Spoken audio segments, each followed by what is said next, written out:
Hi, this is Kai from Kike Craft. This is part 2 of the purple ink series. The first one was all about inks from manufacturers in Asia. If you haven't seen that, I'm going to leave a link up there for you.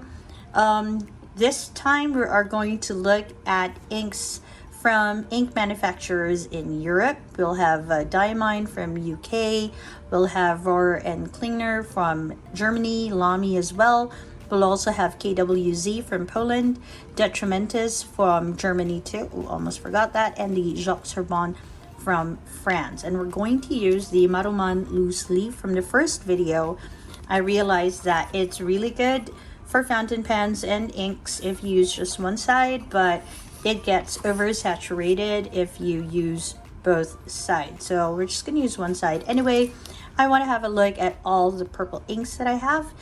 We did 25 from the ink manufacturers in Asia. We'll see how many are going to be from Europe. All right, so I'm just gonna swatch the inks, and then at the very end, I'll just share my thoughts with you. All right, I'll see you once I start swatching.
Alright, so we're back after 20 inks from ink manufacturers based in Europe, and you can see we have Rohrer and Klingner, we have Herbin, we have KWZ, Atramentis, and Diamine. And I have to say that the colors of these inks are closer to purple than the ones that I swatched previously, the ones from Asia. I mean, what I'm trying to say is the ones from Asia, yes, they are purple, but you can see that there's such a variety, and I think that's a good thing, and also a bad thing. If you're looking for a true purple, it's a little tricky to find one from this batch, but if you're looking for variety, this is the place to go to. This one, they are more really purple leaning, except perhaps for rose cyclamen, which I think is partly my fault. It looked purple when it was in my swatch book,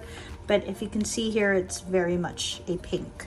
The rest of it though, like mangoes, yes, it's a bit magenta leaning, but it's still quite in line with the other purples. Master of Puppets also has some sort of lavender, purple, red leaning purple going on for it here. But then again, it is really skewed more towards what we perceive to be purple. Although we do have a few blue leaning inks like this lavender from Atramentis. Looks more blue than it does purple. Eclipse as well, although in the band, I don't know if you can see it, it's really more of a purple. But here it's a bit blue leaning, as well as Solar Storm. Now Solar Storm, yes, it's kind of blue, but it's also kind of purple, if you can see from the band. So you would think it's a purple, right? But as you can see here, it is more of a blue. So yep, these are the ones from ink manufacturers in Europe. My favorites, I would say, would be KWZ Gummy Berry. This is like, I often ink my pens with this. I also really like Dark Lilac because of the color. Although if I put it beside Aubergine, I would think this would be a much muted version of it. Amethyst Laurel also looks quite nice with that silver shimmer going on. If you're looking for a more vibrant version of it, the Brilliant Violet Silver from Atramentis is a good candidate. So yeah, all in all, I would say that Gummy Berry is my number one. Perhaps Brilliant Violet Silver if the shimmer didn't really go into the nibs. I actually don't know. I haven't really tried this on an actual fountain pen. But I think this would be a nice color as well. And finally, I would say that Mystique with that gold shimmer and that muted purple would also be fantastic. Now I know Deck the Halls actually is a more vibrant color than this, but on this paper, this is how it looks. Remember that inks do react to paper, and so perhaps, especially for Deck the Halls, this might not be the best paper for it. But all in all, this is how it looks, especially on Maruman paper. And yep, this is the variety that you find in Europe-based ink manufacturers. Okay, so if you are into these things, do remember to subscribe. Do like this particular video if you enjoyed the swatching that happened. And I hope to see you in my next video. The third one is going to be purple inks from manufacturers based in America. So watch out for that one. Bye everyone.